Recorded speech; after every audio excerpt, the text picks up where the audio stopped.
আসসালামু আলাইকুম। প্রধানমন্ত্রীর প্রশ্ন, আমাকে উৎখাত করলে দেশের জন্য কে কাজ করবে? গুরুত্বপূর্ণ প্রশ্ন এবং এটি একটা অনেকটা একটা সরলতাও প্রকাশ পেয়েছে প্রধানমন্ত্রীর এই প্রশ্নের মধ্য দিয়ে। এবং এটাও সত্য যে এটা হয়তো ভ্যালিড প্রশ্ন, কিন্তু তারপরেও কথা থাকে। সেই কথাটা আমি একটু পরে বলি। আগে প্রধানমন্ত্রীর কথাটা শুনেন, তিনি কি বলতে চাচ্ছেন। তিনি বলছেন, আমাকে উৎখাত করলে পরবর্তীতে কে আসবে, কারা আসবে, কে আসবে ক্ষমতায়, কে দেশের জন্য কাজ করবে, কাকে তারা আনতে চায় সেটা কিন্তু স্পষ্ট নয়। আর সেটা স্পষ্ট নয় বলে তারা জনগণের সাড়া পাচ্ছে না। বৃহস্পতিবার দুপুরে গণভবনে এক সংবাদ সম্মেলনে এক প্রশ্নের জবাবে তিনি এই কথা বলেন। সম্প্রতি প্রধানমন্ত্রী যেই থাইল্যান্ড সফর করেন, সেই সফর শেষে গণভবনে যে সংবাদ সম্মেলন আয়োজন করা হয়, সেই সম্মেলনে এসব প্রশ্ন উত্থাপিত হয়। দেশের রাজনীতি নিয়ে সাংবাদিকদের এক প্রশ্নের জবাবে প্রধানমন্ত্রী বলছেন, বাম চলে গেছে 90 ডিগ্রি ঘুরে, তারা 90 ডিগ্রি ঘুরে গেছে। আমার একটা প্রশ্ন, বিশেষ করে যারা অতি বাম, সবসময় মনে করি তারা প্রোগ্রেসিভ দল, তারা খুবই গণমুখী দল ইত্যাদি। সেখানে আমার প্রশ্ন হচ্ছে, ঠিক আছে, তারা আমাকে উৎখাত করবে, পরবর্তীতে কে আসবে তাহলে সেটা কি ঠিক করতে পেরেছে তারা? এটাই আমার প্রশ্ন। আসলে এই প্রশ্নের জবাব নেই। যেমন আমি বলি, আওয়ামী লীগে কে আছে? আওয়ামী লীগ কখনো বলেছে যে প্রধানমন্ত্রী যদি মানে দায়িত্ব পালনে অনীহা প্রকাশ করেন, তিনি যদি পদত্যাগ করেন, তাহলে আওয়ামী লীগেরই কে আছে? তার কি স্থলাভিষিক্ত হবেন ওবায়দুল কাদের? সেটা কি উপযুক্ত? তার কি স্থলাভিষিক্ত হবেন শেখ রেহানা বা জয়? সেই কথাগুলো কিন্তু প্রধানমন্ত্রীর পক্ষ থেকে, দলের পক্ষ থেকে বলা হয়নি। ফলে সেখানেও কিন্তু একটা বড় একটা সংকট আছে। আওয়ামী লীগ নিজেরাও নিজেদের মধ্যে আলোচনায় তাদের পরবর্তী কে হাল ধরবে আওয়ামী লীগের বর্তমান প্রধানমন্ত্রীর অনুপস্থিতিতে, সেই আলোচনা তারা করেন সত্য, কিন্তু উত্তর খুঁজে পান না। একই সংকট বিএনপিতেও, যে বেগম খালেদা জিয়া আছেন, যখন নাকি আওয়ামী লীগ এই প্রশ্নটা তোলে বা প্রধানমন্ত্রী তোলেন, তখন তারা বলেছেন, মির্জা ফখরুল বলেছেন, আমাদের পরিষ্কার, আমাদের চেয়ারপারসন আছেন বেগম খালেদা জিয়া, দ্বিতীয় প্রধান আছেন তারেক রহমান। কিন্তু এটা তো আর আওয়ামী লীগ মনে করে, আওয়ামী লীগ মনে করে তারা দণ্ডিত, তারা অপরাধী, তারা কেন নেতৃত্বে আসবে? যাই হোক, সংকটটা বিএনপির মধ্যেও আছে। বিএনপির যেমন এই মির্জা ফখরুল ইসলাম আলমগীর নাকি মহাসচিব পদ পালন করবেন না, পদে তাই থাকবেন না, থাকতে চান না, অথবা তাকে সরানো হবে। তাহলে কে? তার কোনো উত্তর নেই। কে আছে তার বিকল্প? নেই। তারেক রহমানের বিকল্প কে আছে? আছে? এরকম কি ডিক্লেয়ার করা কেউ আছে? নেই। বেগম খালেদা জিয়ার মানে অবর্তমানে সত্যি সত্যি কি তারেক রহমান খুব গ্রহণযোগ্য তলে? এটা নিয়েও কিন্তু অনেকজনে অনেক রকম কথাবার্তা বলে।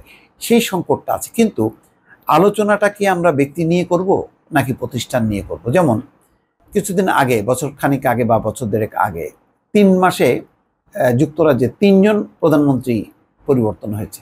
সর্বশেষ ঋষি সুনাক, তার আগে আরো 2 জন পদত্যাগ করেছেন। তাতে সমস্যা হয়েছে নাগরিকদের?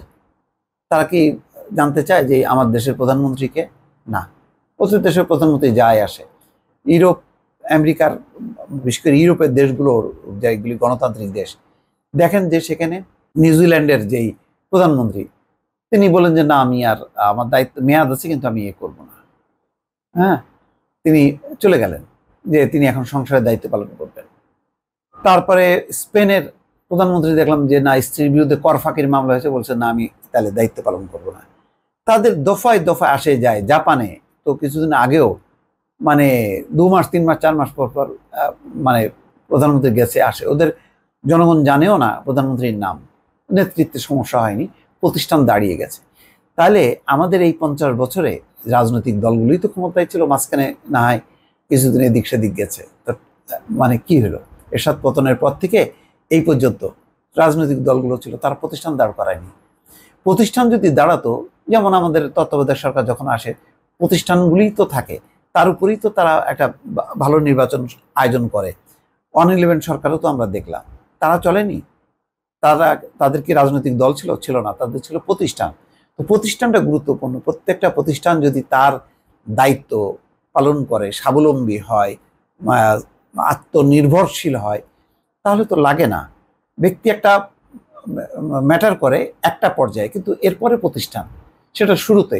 যেমন বঙ্গবন্ধু শেখ মুজিবুর রহমান নেতৃত্ব দিয়েছেন, মাওলানা ভাসানী আন্দোলন করেছেন, জিয়াউর রহমান রাষ্ট্র ক্ষমতা পরিচালনা করেছে, একটা পর্যায়ে গেছে।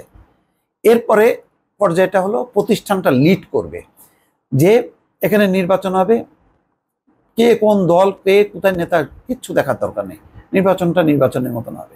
বিচার বিভাগ বিচার বিভাগের মতন ইয়ে করবেন, মানে রায় দেবেন বা বিচার করবেন। অন্যান্য সব সাংবিধানিক প্রতিষ্ঠান যার যার মতন কাজ কাজ করবে, তাহলে তো হয়ে যায়। এরপরে যদি কোনো দুর্বল নেতৃত্ব আসে, তখন ওই শক্তিশালী সংগঠনের দাপটে সে ঠিকভাবে চলবেন। যেমন আমেরিকার বিচার বিভাগ শক্তিশালী ছিল বলেই ট্রাম্প কিন্তু চেষ্টা করেছে কয়েকটা রাজ্যের মানে বিচার বিভাগকে দিয়ে নির্বাচন বাতিল করানোর জন্য, কিন্তু বিচার বিভাগ রাজি হয়নি। তার বলছে না, নির্বাচন ঠিক আছে, ভোট গণনা ঠিক হচ্ছে, কোনো কারচুপি চলছে না। তার তার মানে কি, বিচার বিভাগ কিন্তু দাঁড়িয়ে গেল এবং বিচার বিভাগ রক্ষা করলো সংবিধান, নির্বাচন, গণতন্ত্রকে। তো এখন আমাদের এই দেশে কি আমরা কোনটা চিন্তা করব, প্রতিষ্ঠান নাকি ব্যক্তি? এটা একটা বড় প্রশ্ন। সেই প্রশ্নের মতামত দর্শক আপনারাই দিবেন। ভালো থাকবেন। আল্লাহ হাফেজ।